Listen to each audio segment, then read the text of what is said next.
আমার বক্তব্য রাখার জন্য আসিনি। তাদের কথা আমি শুনলাম, তাদেরকে আশ্বস্ত করলাম যে বিরোধী দলনেতা এবং দল হিসেবে বিজেপি তাদের পাশে আছে, লোকাল এমএলএ আছে, জেলা পরিষদ মেম্বার আছে, পুরো পার্টি বিজেপি পরিবার তাদের সঙ্গে আছে।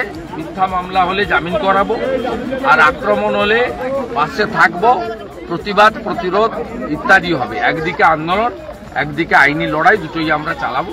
আমাকে সমস্ত পঞ্চায়েত আশ্বস্ত করেছে যে আমরা আত্মসমর্পণ করে মাথা নিচু করে তৃণমূলের কাছে কাজ করব। গণনা কেন্দ্রে দলের নেতাদের দায়ী করা হচ্ছে,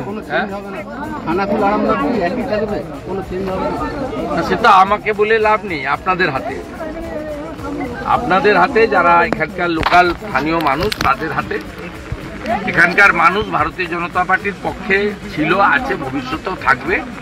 অনেক রকম কায়দা কানুন করে সামান্য ভোটে তারা জিতে গেছেন এবং এই জয়টা প্রকৃত জনগণের যে মত তার প্রতিফলন নয়, এটা অন্যভাবে এই জয়টা আনা হবে। দলীয় কর্মীদেরই তো দোষারোপ করা হচ্ছে দলীয় নেতৃত্বে, যে এই যে গণনা, এই গণনার জন্য তো আপনার জেলা যে আরামবাগ সাংগঠনিক জেলা সভাপতি তার দিকে না, আপনি কেন এগুলো বলছেন? আমাকে তো আপনার কর্মীরাই এখানে বলছিল না, আমাকে কেউ বলে আর বলেনি। আর এসব প্রশ্নের আমি উত্তরও দেব। মোবাইল চুরির আমাদের লড়াই চোর তৃণমূলের বিরুদ্ধে, আমাদের লড়াই মমতা পুলিশের বিরুদ্ধে, নিজেদের বিরুদ্ধে নয়। আমাদের যদি কোনো ভুল ত্রুটি থাকে, যেমন ড্যামি ক্যান্ডিডেট পরিচিত বিজেপি নেতাকে করা উচিত হয়নি, আমরা পার্টি অফিসের ভিতরেও বলি, বাইরেও বলি, এবং যারা ঠিক করেছিলেন তারাও বলেছেন আমাদের ভুল হয়ে গেছে। এরপরে কি হয়েছে? কেউ তো ইচ্ছা করে এগুলো করেনি। আমি তো আবারও বলছি, রঘু খুব পরিচিত বিজেপি কর্মী, তাকে ড্যামি ক্যান্ডিডেট হিসেবে দাঁড় করানো ঠিক হয়নি। যারা দাঁড় করিয়েছে তাদেরকে আমি জিজ্ঞেস করেছি কেন করলেন না, ভুল হয়ে গেছে তাদের। এরপরে আপনি কি বলবেন?